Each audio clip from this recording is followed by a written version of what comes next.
महाराष्ट्र के एक छोटे लेकिन हरे भरे गांव शिवपुर, जो बाकी दुनिया से लगभग कटा हुआ था, और इसका मुख्य कारण था गांव के पास बहने वाली नदी पर बना हुआ एक पुराना और जर्जर पुल।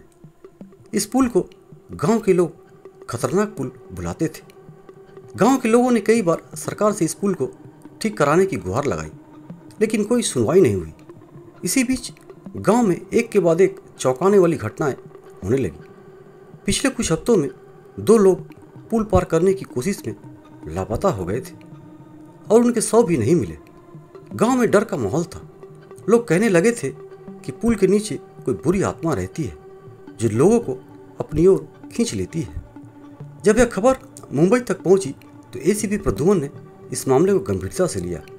उन्होंने कहा, यह कोई भूत प्रेत का मामला नहीं है, यह किसी इंसान का काम लगता है। मुझे लगता है कि इस पुल के पीछे कोई बड़ा रहस्य छिपा है। एसीपी प्रद्युमन ने फौरन इंस्पेक्टर अभिजीत, दया और डॉक्टर तारिका को शिवपुर गांव भेजा। टीम ने सबसे पहले गांव के सरपंच से मुलाकात की।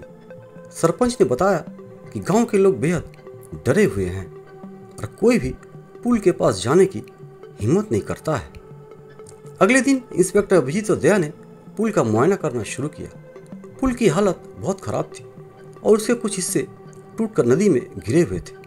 दया ने कहा, अभिजीत, यह पुल इतना कमजोर है कि इस पर से कोई भी आसानी से नीचे गिर सकता है। तभी सीआईडी की टीम की छानबीन में उस पुल के नीचे गायब हुए लोगों के कपड़ों के कुछ टुकड़े मिले, जिन पर एक खास तरह की धूल लगी हुई थी। यह धूल यहाँ के आसपास की नहीं लगती है, इंस्पेक्टर अभिजीत ने गंभीर स्वर में कहा। डॉक्टर तारिका ने कुछ देर में पता लगा लिया कि यह धूल एक बंद पड़ी पुरानी खदान की है जो गांव से कुछ दूर जंगल में थी। इंस्पेक्टर दया ने कहा, इसका मतलब है कि हत्यारा लोगों को मारकर वहां ले जा रहा है। सीआईडी की टीम फौरन उस खदान की तरफ रवाना हुई। वहां पहुंचकर उन्होंने देखा कि खदान के अंदर एक गुप्त रास्ता है जहां कुछ लोग मिलकर जमीन की खुदाई कर रहे थे। अंदर से कुछ आवाजें आ रही थी, पुल के टूट जाने से अब हमें कोई नहीं रोक पाएगा। अब हम आसानी से यहाँ से सोना निकाल सकते हैं। यह सुनकर अभिजीत और दया समझ गए कि यह मामला किसी बुरी आत्मा का नहीं है, बल्कि सोने की तस्करी का था। उन्हें पता चला कि गांव के नीचे जमीन में बेशुमार सोना दबा हुआ है। इन तस्करों ने पहले पुल को कमजोर किया और फिर गांव के लोगों को डराने के लिए लापता होने का नाटक किया ताकि कोई भी उस जगह के पास न जाए। जिन लोगों को उन्होंने मारा था वे बस अनजाने में उनके रास्ते में आ गए थे। अभिजीत और दया ने तुरंत उस जगह पर छापा मारा। अचानक हुई इस कार्रवाई से तस्करों में हड़कंप मच गया। अभिजीत ने कहा, रुक जाओ, सीआईडी आ गई है, अब तुम लोग चारों तरफ से घिर चुके हो। तस्करों ने भागने की कोशिश की, लेकिन दया ने अपनी ताकत और समझदारी से उन सभी को अपनी ओर दबोच लिया।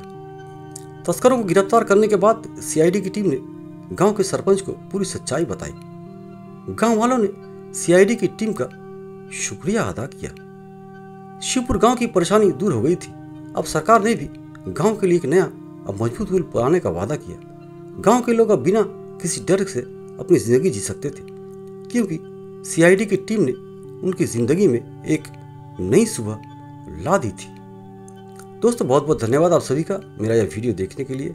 यदि मेरी कहानी आप सभी को अच्छी लगे तो मेरे इस चैनल को सब्सक्राइब करना और इस वीडियो को लाइक एंड शेयर जरूर करना। कहानी आप सभी को कैसी लगी कमेंट बॉक्स में जाकर जरूर से जरूर कमेंट करना।